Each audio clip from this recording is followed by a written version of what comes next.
Here we go. 3, 2, 1.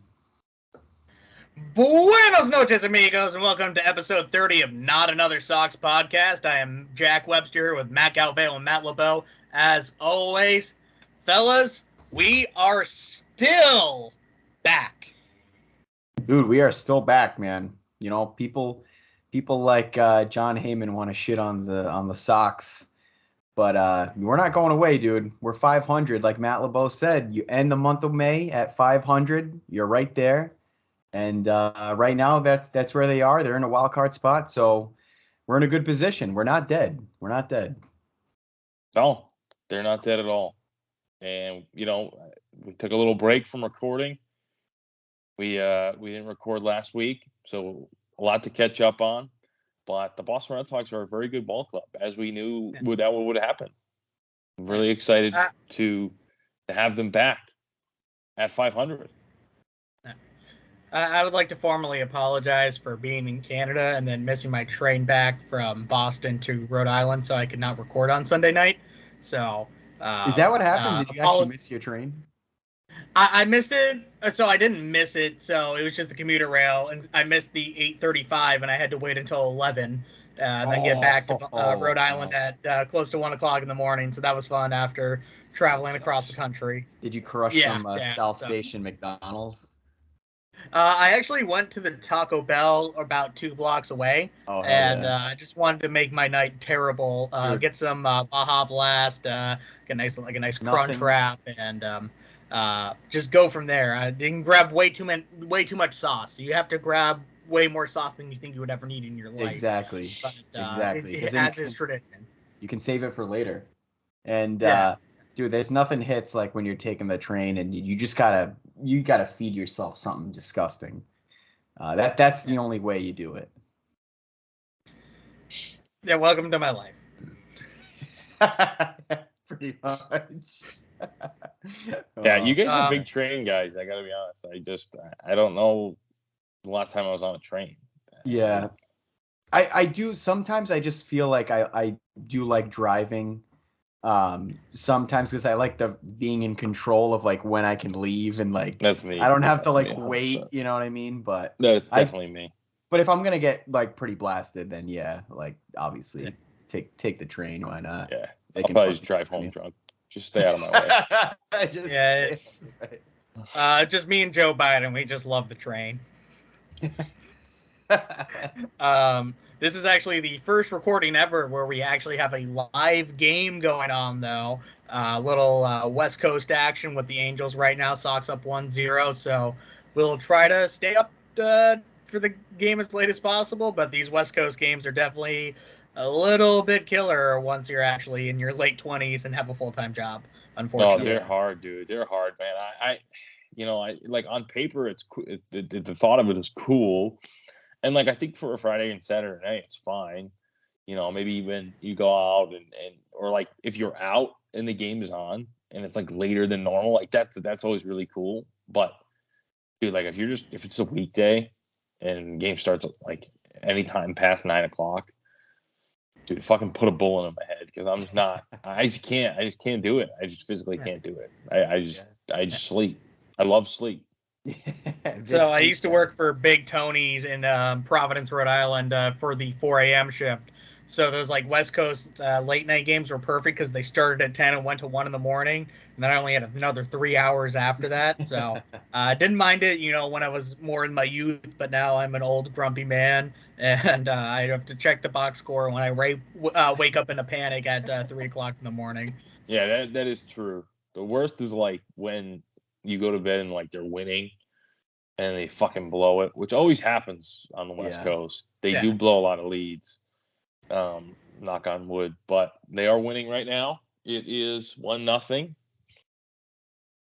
Mr. French is at the plate. Here we go. Jack, I feel like Glover, you're the Silver Slugger, the MVP, Franchy Cordero. He is the real MVP. That's who Kevin Durant was talking about when he said you're the real MVP. He's talking about Mr. French. Mr. French. Great job with the videos, by the way, Matt. Killing it with the TikTok. Yeah, our newest TikTok star, Matt Galveo. Yeah.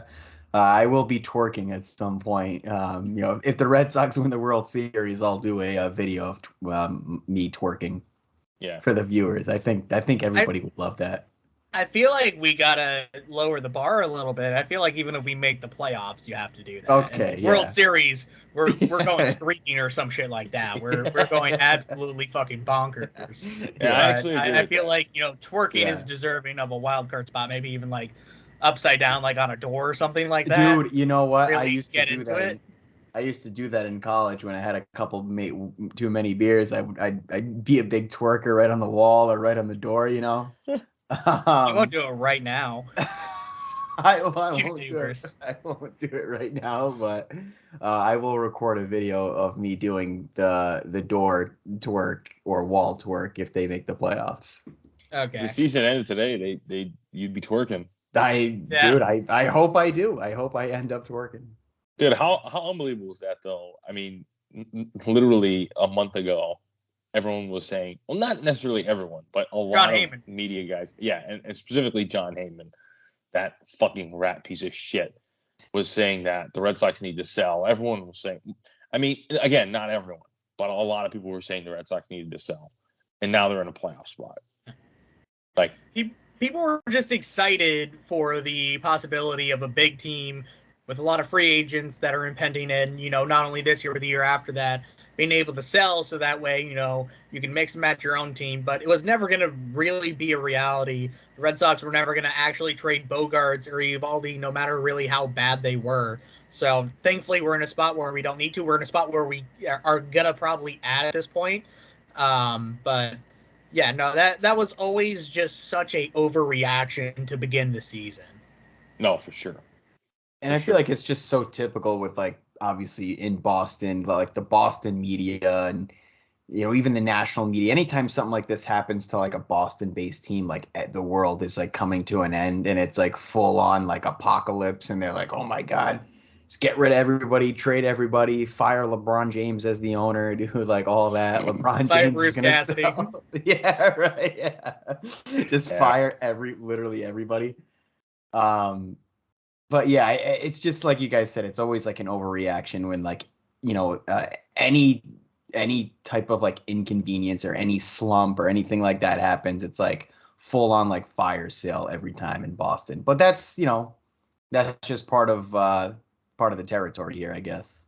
Yeah, there's a lot of pressure. There's a lot of media. There's a lot of opinions. There's a lot of, small outlets, large outlets that are going to have, like I said, something to say. And the national media definitely plays a huge role in that. And I think that at this point, they just like to see Boston teams do bad. Honestly, I just think, like, I don't even think there's like a logical explanation other than the fact it's just like emotion. Like, you just want to see Boston teams do bad. Yeah. That's it. And I mean, Heyman, for him, I mean, New York Post, he obviously has a rooting interest against the Red Sox. So that explains it for him, but it's just so blatant and so obvious. Yeah. No, you always hear the phrase like blank city versus the world, but it feels like that really did kind of originate in Boston, where, we kept winning championship after championship, especially, first decade of the 2000s here. So you hear it with like every city, like it's not actually Cleveland versus the world. Who gives a shit about Cleveland? Right. But it really, like, no matter who the Boston team is or who the players are, people are just going to cheer against us because we're Boston. Yeah. It, like, doesn't matter that the, Celtics are way underdogs at the end of the day to the Warriors. I don't know anything about basketball, but, like, this is a team that's been to the finals with Steph Curry how many times every other year, it feels like, versus, like, a team that hasn't been there in a decade yet. Somehow, everybody's cheering against us just because, we're Boston. We've won a lot of championships. Comes with the territory, but it's just one of those things that, like, every city says it, but it actually feels true with us. It definitely does. It is Boston versus everybody. The Celtics last night, I fell asleep, luckily. So I missed that entire game. The entire game, fell asleep. Not upset about it at all. I was upset about falling asleep and not being able to record, but I woke up and I missed Sully's game. Fuck it. Who cares? Whatever. Did you win your game, son? Did you guys win?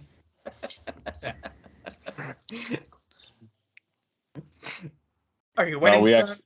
We did lose our softball game actually in heartbreaking fashion. Jesus. Heartbreaking fashion. Yeah. Just like the Phillies. Or the Angels, I should say. Yeah. Oh, like we got Ohtani up right now, right? Yeah, Ohtani's up. Yeah. Yeah. But no, like, also shout out to the Angels over the last 2 weeks now, losing 11 straight games in a row to really give us, a good shot. Even when we had our ups and downs over the last 2 weeks, they really wanted us to actually get into that wild card spot right before we faced them. Yeah. They're like, oh, we've okay, so we're gonna lose 11 straight, and then we're gonna lose another 4 against them, just make it 15, reach rock bottom, and then really make sure we waste more of Mike Trout and Shohei Ohtani's career. We haven't done enough of that already. Yeah. So could you explain how the playoffs work for everyone that doesn't know how it works, which I am one of them? So there's obviously 3 wildcard teams, but who plays who again? So the best 2 teams in each league get a bye round, essentially. That's what it is. So right now that would be the Yankees and the Astros. Whoever it is, and the Astros, I think. So it would be Tampa Bay, the Blue Jays, and us, then Minnesota, and we would face Minnesota because they have the last we're the last divisional lead record, and we have the worst wild card record. So, and then from there, it would just kind of go as it would be normally, but like essentially 2 wild card rounds. I forget how many the first round is, probably a best of 5, and then so on and so on. It's going to be a little weird this year. It's more of a complicated playoff format than we've even seen during the COVID years, or even the new wild card era, or anything else. So I like it because it gives us a stronger chance this year. It gives more teams a chance to actually be competitive, but it's going to take some time to get used to. Yeah, definitely you get a higher chance of getting in. I just at this point, the Red Sox certainly aren't getting a bye. That's over and done with. They're You're not worried about the division anymore. Yeah, I think you just got to get a wild card spot, which is totally fine. I'll take the wild card. We're going to beat the Yankees in the playoffs anyways. You're right. It's going to be absolutely glorious. Let's be honest. I mean, after all this fucking shit talking the Yankee fans have been doing all year, yep, they're going to come in and they're going to beat them in the ALCS. Dude, it's like it's on the path to that happening. The Red Sox are a wild card. Everyone's counting them out. It's going to happen. And then it's just going to be full-on destruction. Yeah. We still have 16 games against them. We faced them opening day, and then we haven't seen them since. We still have a lot of head-to-head matchups. It's going to be, obviously, as tough of a climb as you're ever going to see reaching the top of the division, and they're very good this year. We shit on them a lot, but, they probably are one of the better teams in the American League right now. But honestly, once October comes around, I think we honestly have a team where we're going to have, guys like Sale and Paxton come back, and, a lot of guys come up from the minors. So I think we actually, have a strong chance as long as we make it. You're not looking too far ahead right now, but it's not like we are out of it like we were a month ago at this point. Right. It's just so nice to be able to look at the standings and see that if the season were to end today, you'd have a playoff spot, and now you're 500. You have all of June, July, August, and September to propel yourself way past 500. I mean, it's a totally fine spot to be in. It felt like the world was, coming apart. Now it feels like that this team is, I think, playing better baseball.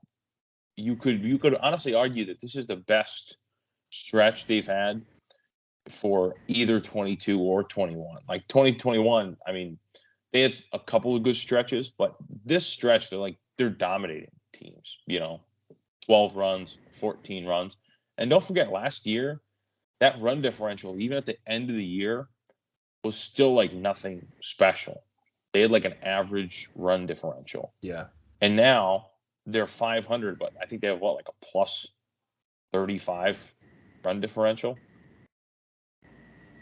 I believe 500. so, plus yeah. 38 and counting 1-0 right now. Plus 30, plus 39, and you're 500. I mean, last year at 500, it was probably either even or well below. So, I mean, that I know run differential isn't the most important thing, obviously, but that's something that stands out to me as much different than last year.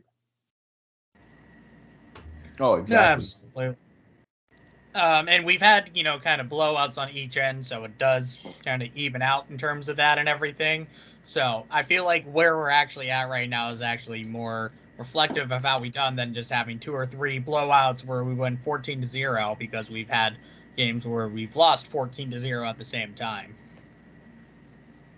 Exactly. And the pitching's been really good too. I think we got to give a lot of credit to Nick Pivetta, for, how he's been pitching recently, because obviously to start the year, things weren't really going well for him, and it was a little concerning. And, we kind of talked about it, and other people have talked about it even, throughout Red Sox Twitter about, whether or not they, should think about moving him to the pen at one point in the beginning of the year. And, now he's really turned it on. And I think his last, 4 or 5 starts, he's had quality starts in them. And he's been pitching really, really well, which is exactly what you want to see from Pivetta, because you knew you had it in him, especially last season, the way he pitched. And it's nice to see him turn around a season for sure.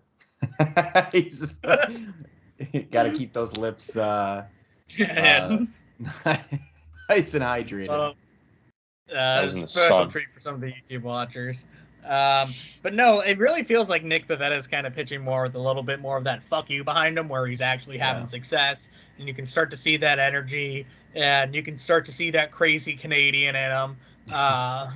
He sees the maple leaves in the distance, and he wants that syrup and that circle ham or circle bacon ham or whatever they call it over there. So that free healthcare. He's definitely all of our favorite Canadians. He's turned it around, and he's made it into a question of or he's made it not even a question if he's going to stick around in the bullpen or as a starter. He's the guy that shows that he can be 2-3 starter for us moving forward on the club.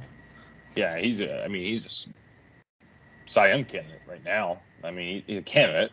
Yeah, he's not going to win, but like a few more really over good outings. Over the last month, he absolutely has been, one of the best pitchers in baseball. Yeah, no, a few more good outings, and he's right there in the conversation. So I mean, he's been absolutely awesome, and it's like he's pitching with like a little more of an old school flair, like going deep into games, fiery, intense, going right after guys, throwing strikes. He's someone you can rely on. He's been a good stopper. I think that's exactly what they need. And yeah, I mean, you didn't have that for anyone at the beginning of the year, and hopefully, Uvalde kind of figures it out, because he was that guy, but he's having some issues with home runs. So we'll see. I don't know. And if this is the worst we're going to see out of Eovaldi, then we'll still be okay. But it feels like you can see even a little bit better out of him, especially over the last few starts. I mean, you look at it last year where he barely gave up even, a few home runs at this point, and he's already given up 16. He didn't give up any his last start. It was a pretty good outing against Oakland. But you would like to see kind of more of that overwhelming type of stuff from him. And thankfully, even beyond Pivetta, Waka's done well. Another, scoreless outing so far tonight, knock on wood. Whitlock's actually looked pretty good, too. Another no earned runs outing out of him. I mean, even Rich Hill had a good outing last time, despite, doing really badly against the Orioles. So you really feel, good with just almost any guy going out there on any given day on the bump. So it's a little refreshing compared to the last few years. Yeah. Where do you think Sale and Paxton fit in? Like, do you think they just you throw them out there and say you guys are in the rotation? I feel like Sale's one of those guys where you gotta just put him out there just because of the money that you're spending on him, and you gotta kind of just see. You gotta just kind of get something out of him, but I mean, it's obviously concerning with the injury history that you have there, and I feel like this rotation now has made that decision more difficult for Cora, because it's like, okay, well, where do these guys really fit in? I mean, Sale's gonna get his spot back, as long as he's pitching. Yeah, I agree. As he's pitching well, I mean, he's gonna get his spot in the rotation. I feel like it's gonna be more interesting to see what they do with Paxton, and when he returns. And Paxton's still a little further along the way. I mean, you never are hoping a guy might go down or anything, but it's good to have that insurance. But as of right now, it is a real question: who moves to the bullpen? Who gets? Probably nobody's going to get sent down to AAA or Worcester or anything. But you almost have to consider a 6-man rotation, even stretch it out a little bit more. But we'll see what happens. Hopefully, everybody does kind of keep performing the way that they are right now, and if they do, we're going to be in really good position, especially when those guys do come back. But I'm glad we don't have to make it right now, because it would really kind of be almost an odd man out situation. But it's a good problem to have, though. No, it is for sure. And I think that the natural fix would obviously be Whitlock back to the bullpen, and then Rich Hill maybe either bullpen or DFA. I don't know, but I mean, it's not like Rich Hill's pitched bad. I just think that when push comes to shove, I think regardless of performance, I think I'd take Paxton over Hill. I think I'd take my chances. Yeah, with Paxton over Hill. And you don't know what you're going to get from Paxton, because I mean, he hasn't pitched in a long time. But still, something just about watching Rich Hill, I don't know. I just don't really like it that much. It's not one of my things that I'm into. It's I do like Rich Hill as a guy. I think he's a great story. He's not a bad pitcher by any means. It's just, I don't know, just something kind of skews me out. He kind of reminds me like Erod a little bit, not like their pitching styles, but just like I just never really enjoyed watching Erod pitch. Yeah. Yeah, and he actually reminds me almost a little bit more of a Tim Wakefield in a way, where he's so finesse, he's so hit or miss on any given day. And I love Tim Wakefield. Knuckleball is my favorite pitch in the major leagues. But if you look at it numbers wise, he was never really overwhelming, other than a handful of years there. And he's not going to be a high strikeout guy, kind of like Rich Hill. He's going to walk a few guys. He's going to give up a few home runs. He's going to have, a day where he gives you 7 scoreless, and then he has a day where you're going to give up 9 runs over 2. Right. That's kind of what we've experienced with Rich Hill so far.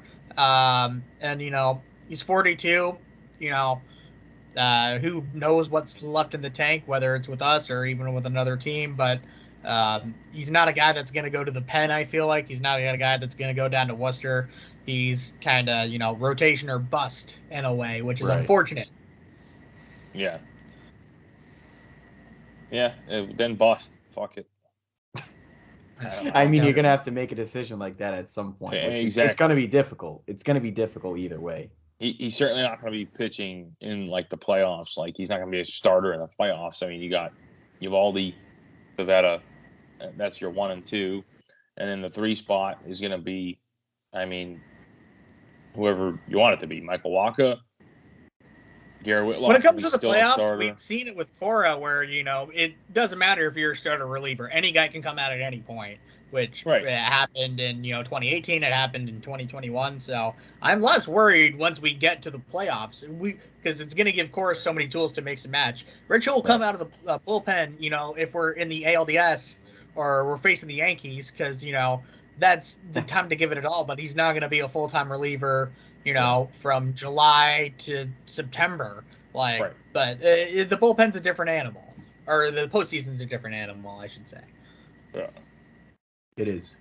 And like we said, and like we've talked about before too, Cora's a perfect guy for these situations when you have a lot of different scenarios that can come about, and different guys that you can plug in different situations. So if there's anybody I trust with making these, tough decisions, it's definitely Alex Cora. So it'll be interesting to see once we get further into the season, though, for sure.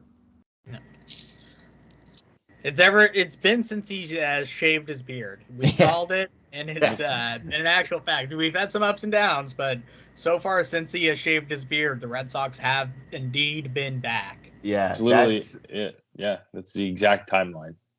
That's going to be in the DVD, dude. World Series DVD. They're going to touch upon that, and they're going to say, "Remember like when one Cora hair in shaved every his beard?" DVD box. Yeah, this is yours. Yeah. An autographed copy of Alex Cora's beard hair.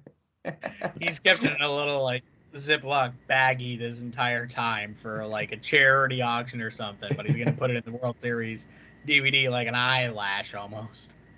There's some sick perverted Sox fans out there that would love some of his beard hair.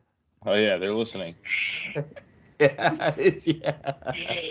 Me. I'm gonna say it's you and maybe Kyle Sullivan too. I think he's a pervert. He's the biggest pervert that listens to this show. He'd want some of the beard hair for sure. Yeah, he loves it. He loves the beard hair. I just hope Cora doesn't lead off fucking Christian Arroyo ever again. Yeah. It's, I'm gonna cancel my NESN 360 membership. I guess we should dive into that. There was a very mixed reaction on Twitter to the NESN 360. So there was a very mixed reaction. I think that they were trying to capitalize on a market. I've been very critical of NESN, and it is overpriced. But I think they're trying to capitalize on a market of people that like had Fubo only to watch the Red Sox and the Bruins. Yeah. But figured that NESN 360 is going to cost me a lot less, and that's exactly the boat that I was in. Right. Fubo cost me $75 a month. Granted, that everyone's like, "Well, yeah, but you get all these fucking channels, dude." I don't give a cunt hair about fucking the AMC and fucking TNT and the Food Network. Blow me. I don't need it. I don't watch it. I don't watch TV. No one watches live TV anymore. This is fucking 1998. Give me a break. So I only used it for NESN, and now I got the NESN 360. And for a year's membership, I got 8 free Red Sox tickets. I mean, it's really hard to beat that, honestly. That's a pretty good deal. I saved $40 and I got 8 Red Sox tickets. Dude, just the ticket value alone is worth it. Yeah, no, for real. Everyone's like, yeah, but now you can't watch Bar Rescue. Dude, shut the fuck up. Like, shut it down. You can watch all the Charlie Moore Outdoorsy ones now, so don't worry about that. Dude, I'd rather watch Charlie Moore. I do love my Bar Rescue, but I'll be all right. You'll live. I mean, I kind of agree with Lebeau too, where it's just like, I guess it's different if like you do watch like TV, which I don't think a lot of people do, because then you'd have to pay for like an actual like whether you have like Fubo or YouTube TV or whatever it is, and then you'd have to pay like additional for NESN, but right. But yeah, I mean, if you're only like I honestly I don't like you guys. I mean, I don't really watch a lot of like just regular TV. Like I don't watch live TV. Like I watch like other sports. So I have YouTube TV. So I had YouTube TV and I had Fubo. In total, believe it or not, it was still cheaper than cable. But I still have YouTube TV for everything else I need to watch. Right. Now I just have NESN. So all in all, I mean, that's really the perfect scenario. Because NESN isn't on every streaming service, right? Because it's not on YouTube, right? No, it's not. You can't watch NESN on YouTube TV. So you have to have Fubo, like if you wanted to watch NESN, pretty much. Yeah. Fubo or cable. Yeah. Fuck it. No, and the thing for me is I don't see, obviously $30 a month. That's a good amount of money for if you're working in, your late 20s or really doing whatever. I get that. It's not, nothing. But if you're just watching the Red Sox and NESN, it's still going to save you money, of course. And even if, you do want to watch other channels, just do Fubo TV, do cable, do YouTube TV, do whatever. Like, I don't see why people were upset that there was just another option out there for people to use. Like, I split Fubo TV with another person. I don't watch a lot of other live TV, but I do like having other games. I love watching MLB Network, having it on the background, especially for a lot of, other stuff. So I personally do like having, at least a few other channels, as long as, I'm not paying too much more. But I don't see why people were so upset or just angry at NESN about that. It's actually, pretty revolutionary. I hope a lot of other teams are able to do this, and, it helps deter, blackout restrictions in MLB. If more people are just doing direct to stream, they don't have to worry about getting MLB TV.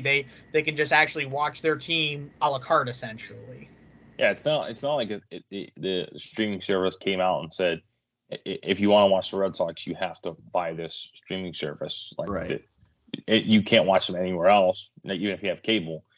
Like, just if you don't like it, just don't get it. Just don't buy it. Like, I understand the criticism. I think it's fun to poke fun at NESN. Like, I do that all the time, because they are like, an organization that it's tone deaf. Like, they're obviously obsessed with their bottom line. Like PR, whatever. But I think that for, like I said, people that have Fubo for $75 a month, I think it's a really good value. And the 8 free Red Sox tickets was a no-brainer. I mean, I think that's the thing that people aren't realizing too, because that's like, if you just bought 8 Red Sox tickets for $360 or however much it was, then that's pretty much what you're paying outside of that, and then you get to cut the cord with cable for the most part as well. Right.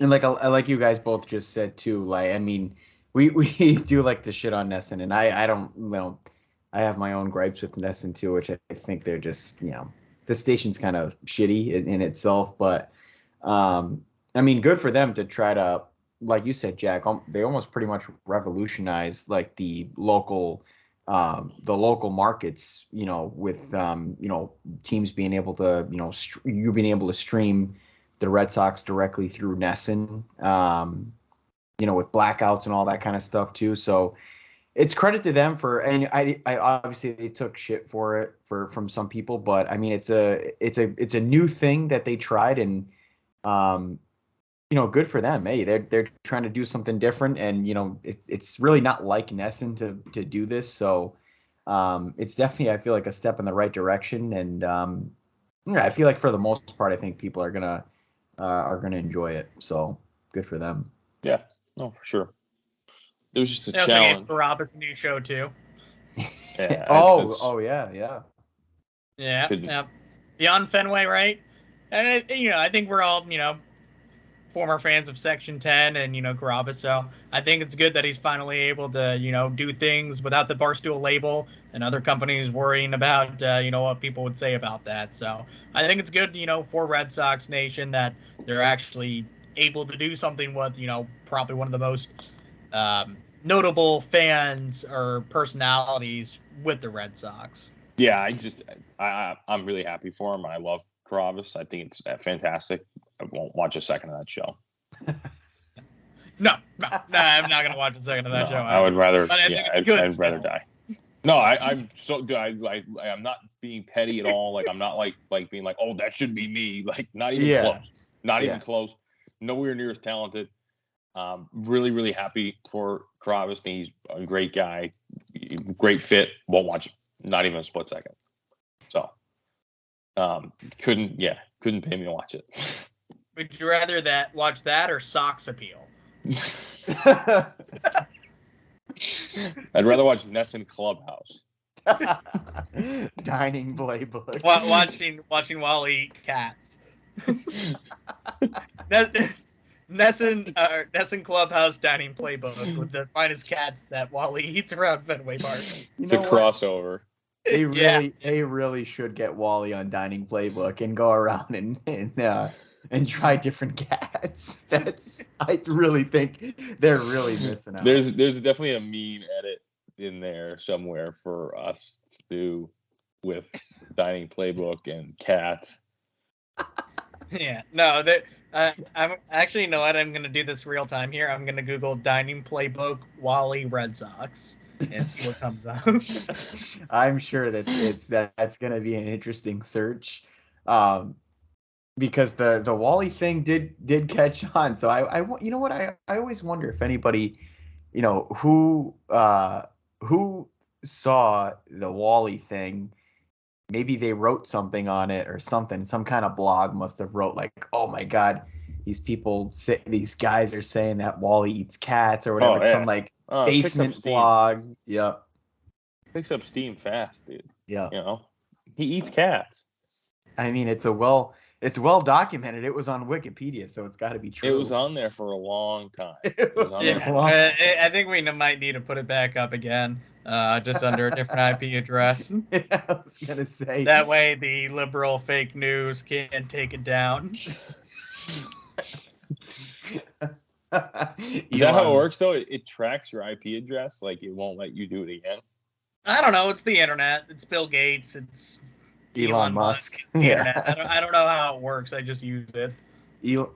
Twitter and Elon Musk would never take down Wally eating cats. No. Freedom of speech. I mean, everybody knows it. We're just the only podcast brave enough to tell you that Wally does indeed eat every feral cat that's around Fenway. It's true. Yeah. We've seen it firsthand, actually. Stumbling out. I think I might need to bring my stuffed cat to Fenway when we go there on Sunday, June 19th. Yeah. We will be in the building against the St. Louis Cardinals. We're looking forward to that. We're looking forward to Wally eating all those feral cats. Yeah. We're looking at crushing a few beers and reliving the 2013 and 2004 and 1947 and 1967 World Series. Which game we're going to? The Friday or the Sunday? What Sunday. Did you say? Sunday. Are you sure? That's what I bought the tickets for. So yeah. Okay. Yeah. I can double check. I thought we said the Friday. Why did we change it? I said we'll figure this out. Yeah. Yeah. I mean, I have no problem with it. We're in the nice little Sunday afternoon game. Rip it up a little bit. Crush a few beers. Nice 1:30 start. Yeah. It'll be fun. That'll be fun. We need to do a Worcester outing too at some point. I've never been to Worcester. You've been before, right? I have indeed. My dog has been too. So how does it feel knowing a dog has been to more ballparks than you? I mean, Petey's, he's a legend, so I wouldn't expect anything less. He was playing second base, and probably Airbud. Yeah. People forget about the Airbud cinematic universe, including my dog Petey. Yeah. That was a Did we lose Matt Lebeau? Oh, no, I'm here. No, he's still here. Oh, okay. I'm here. Yep. There we go. I was checking my schedule again. Yeah.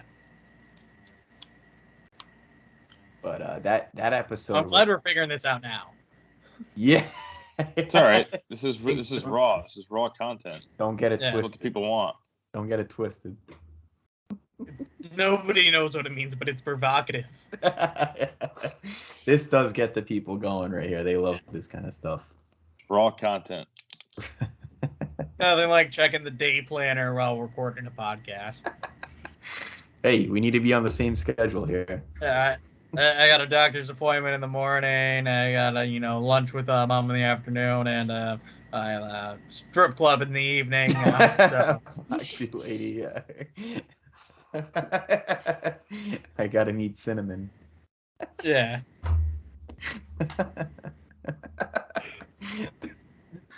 It's only funny because it's true. It's true. That is the life of Matt Lebeau. Yeah. We got Franchy up the bat here, top 6. Mr. French. Yeah. Still 1-0 Red Sox. So if you're listening in the morning, just know it's going to continue to be good. We're not going to jinx anything here. No. Yeah.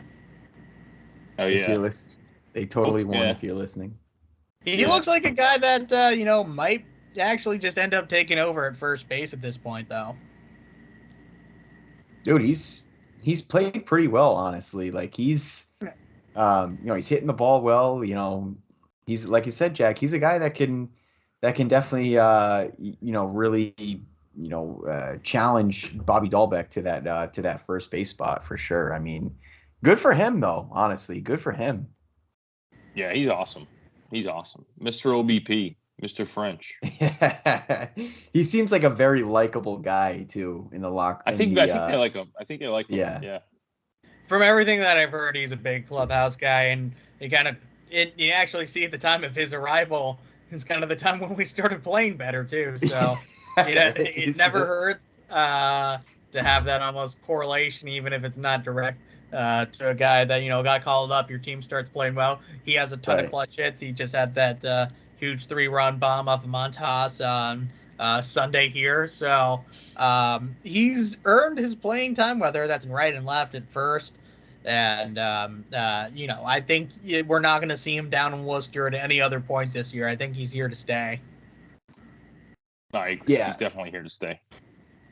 Yeah, no, he's earned his keep for sure. I mean, just this last stretch that he's had has been great. So a guy like him, I think he's good. So I think we've got two things in the World Series DVD. We got Cora's beard hair, and then we got Franchy's emergence in the lineup, dude. Those are the two.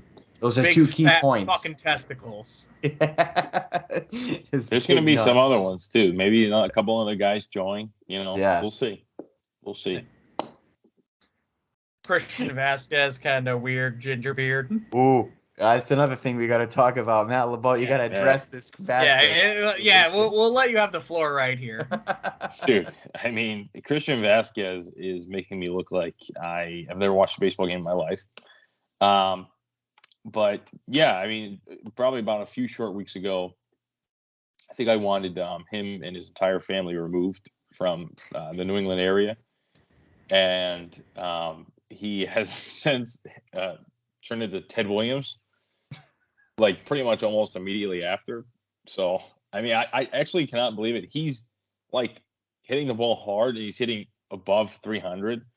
He made me look like an absolute fool. So I totally deserve all the hate. I'm sorry to Christian, his family, the Red Sox organization. But yeah, I mean, I love it. I mean, it's great, but yeah, I can't. I've never been more wrong about something in my entire life. I wanted him dead. I literally wanted him dead. Well, it takes a big man to admit when he's wrong. So that's right. No, yeah, that's right. Applause. Yeah. Thank you. Yeah. I was wrong. I mean, it's what a stretch, though. I mean, just phenomenal stretch. He's a offensive juggernaut out of nowhere. Yeah. All of a sudden. You got to think he listens to the podcast. I would. It's like definitely 100%. There's no other explanation. There's no way he doesn't listen. I mean, there's a Jack. There's a direct correlation to him playing well and Matt Lebeau wanting him out of the region of New England. I mean, there's no other reason to think that he doesn't listen to the podcast. He definitely does. So shout out to Christian. Obviously, you are listening. Thanks for making Matt Lebeau look like a fool.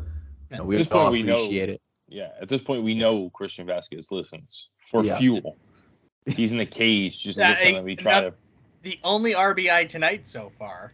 See, there you go. It's bulletin board material. Yeah. Dude, Christian Vazquez is in the cage fucking listening to me say that he needs to move to fucking Luxembourg. Just taking hacks after hacks after hacks. I'm gonna show they put your face on all the baseballs, dude. Yeah. Hack after hack after hack. At some point, I would love it if you were able to meet Christian Vazquez in person and apologize to his face. Dude, you know what's crazy is I always like him. I always liked him. Like he's not like a dislike. There's certainly not like a guy you dislike. It's just right. just didn't think he was any good at baseball. But he certainly is now. Actually, now he's another guy you have to worry about at the end of the year that's going to be a free agent, like half the other team, it feels like. So that's a guy, I think he would re-sign for, $50 if it meant that he was in the starting job, even at the end of the day. He just likes being here, so I'm not worried about him leaving. But he really does extend the lineup now when you have somebody who's currently batting 286 in your number 8 spot. That's obviously going to make it a lot easier for the guys at the top of the order like Kike and Devers and JD to actually drive in more guys and not have to be table setters. They can actually be the people that start producing more RBIs. You've seen it a lot with Trevor Story batting, 6th tonight, where he has a lot of guys on base. So as long as you can keep extending that lineup, even, Cordero batting 7th and JBJ hasn't been terrible batting 9th, or whoever it is in right field on any given day. So now it really feels like, at the beginning part of that season, you had 3, maybe 4 guys producing. Now you actually feel like you have a full lineup that can produce and scores runs. And it's honestly been a complete 180 from where we were even a month ago at this point. Yeah. Yeah, no, you love to see it. I mean, especially like we talked about it at the beginning of the season too, is when those guys like, Vazquez, JBJ, Bobby Dahlbeck, like when those guys were struggling, it was tough because, you had guys like Kike too at the top of the lineup that was struggling as well. The guys like, Devers, Bogarts, JD, those guys are going to eat, all the time. And, it's those guys at, the bottom of the lineup that you really wanted to start producing and playing well at a consistent basis. And now, like you said, Jack, you got Vazquez hitting well, you got Franchy playing well as well. And then you got JBJ chipping in as well. So when you have those guys at the bottom and obviously the guys at the top like Bogarts and Devers and JD, they're always going to be there. And, now you have more of a consistent lineup from top to bottom, which, can be scary because what these guys can do. We've seen it last year. These guys can produce offense at a crazy level. So if these guys can continue to keep producing the way they are, this offense is scary. Yeah, it really is. Free Jarren Duran though. I do feel bad. He's got to be freed. It kind of feels like, how can you justify Bobby Dahlbeck still struggling in the lineup when you have a first baseman, Franchy Cordero, and you can't have, Jarren Duran play 3/4 of the time in the outfield between center field, left field, and right field. So I feel like, it's kind of the time to see what he can do at the major league level. He actually looked pretty good in the 2 games that he was up here the other day. So I feel like, more time in the minor leagues, it's just going to become a Miguel Andujar situation at some point. Yeah, either play him or trade him. Honestly, I mean, if you feel like you can't work him into the rotation, then he's got to go. I mean, you got to capitalize on his value before he's not worth anything. And I don't want to see him be traded. I want to see him work out here. I think that he could be an impact player. I mean, he's breaking in AAA this year, and he's raked at every step of the way. Yeah. So I think he's got a ton of potential, and he just got to he's got to get the opportunity. Yeah. Tim John, cover your ears. Tim John, if you're listening. JBJ should be the 4th outfielder. Jarren Duran should be your everyday right fielder. Yep. Sorry. At least for right now. And, if it doesn't work out, then you have JBJ. Yeah, you might even be able to get a guy at the deadline that can fill that role. But I think now is the time for Jarren Duran to, take the reins, at least for, the next few weeks. I think he adds a lot to your order. Yeah, you saw the speed play. You saw him make a lot more hard contact, and he's obviously very good out there defensively as well. So it's not now or never, but now is kind of as good of a time as it's ever gonna be. Oh, exactly. And like you said, Jack, we saw it, recently with Duran, and if he keeps getting the thing with him is that he has to get consistent major league reps, and if he does that, and he continues to play at this pace, I mean, there's no question that he should be, in the lineup consistently. But it's just a matter of getting those reps, and if he continues to do that, then yeah, we really can have something with Durant in the lineup. I still can't believe that Tim John won the bobblehead. Like thinking back on it is amazing. And like it is amazing. now that I follow him and like now that we're like Twitter friends, and he like seeing how big of a JBJ fan that he is, it's amazing that he won a JBJ bobblehead. Like amazing, makes no sense. I don't think we're following him before. You can listen on to whatever episode that we posted. Like I was like, oh, and it's Tim John. Oh, there's JBJ in his bio. So yeah, it was complete happenstance. But, yeah, it was not rigged. It ended up, being God's plan, as Drake might say. Yep, Drake did say that a couple of times in one song. Yep, God's plan. Yep. I know he's enjoying the bobblehead for sure. It's probably propped up on his desk at work. Yeah. Or it's either like on a shrine. Probably that. Like, do you remember like in Hey Arnold where Helga had the Arnold like shrine? In her like closet or whatever. I feel like it's a very similar situation to that, where there's like always lit candles. It's a very big fire safety hazard, especially with all a lot of like wool clothes that are around. It's in a closet. Winters, but it's very necessary to complete the ambiance of what you're trying to create here. Yep. You never know what you're gonna get. There's a Hey Arnold reference right in your face. Hey, football head. I do like that reference. That's good. Hey Arnold's a great show.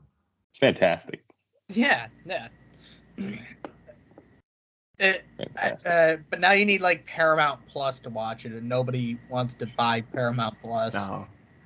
I think we should just petition that NESN 360 should just take on Hey Arnold. Yeah. There's a streaming service. Charlie Moore and Hey Arnold. There's a streaming service for everything nowadays. You need a different streaming service for everything you want to do. Yeah. I mean, like as soon as you didn't need a fucking streaming service to wash your own dick. I mean, Jesus Christ. Balls Plus. Yeah.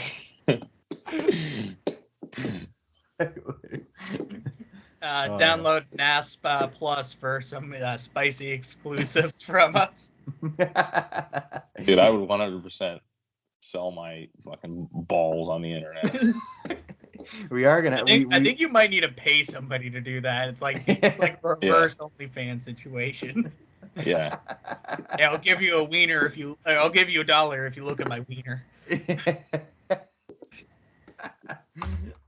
Oh God, that is true. We gotta start the only other social media we gotta get on is OnlyFans. We need a NASP OnlyFans.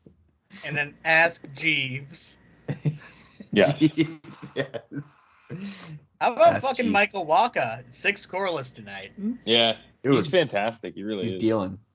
Yeah, 77 pitches. He's probably gonna go back out there. Yeah, he'll probably go 7. Yeah. Yeah. He'll probably, erase those 3 hits that he gave up and pitch a no-hitter. Too bad I won't find out. They're all errors. I'm gonna go to bed. Yeah. Exactly. It is past all of our bedtimes. Yeah. Since unfortunately we all are slaves to capitalism. Yeah. I have to take the dog to the park tomorrow morning. Say hi, Petey. Petey. Ew. He looked over. Yeah. Is there anything else that we want to touch upon?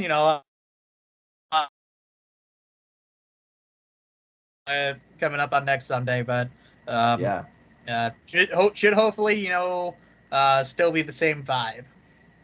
Yes, very good sweep against the A's. Love to see that, and hopefully we kick things off on a good note here against the Angels tonight, and we keep going. End this road trip on a good note. Sox are back. They're back. They are I might back. just say fucking and watch the rest of the game. I'm not even that tired. Yeah. I'm going to bed. Yeah. No, that's fair. That's right. I'm in the corner Peace. watching you kiss her.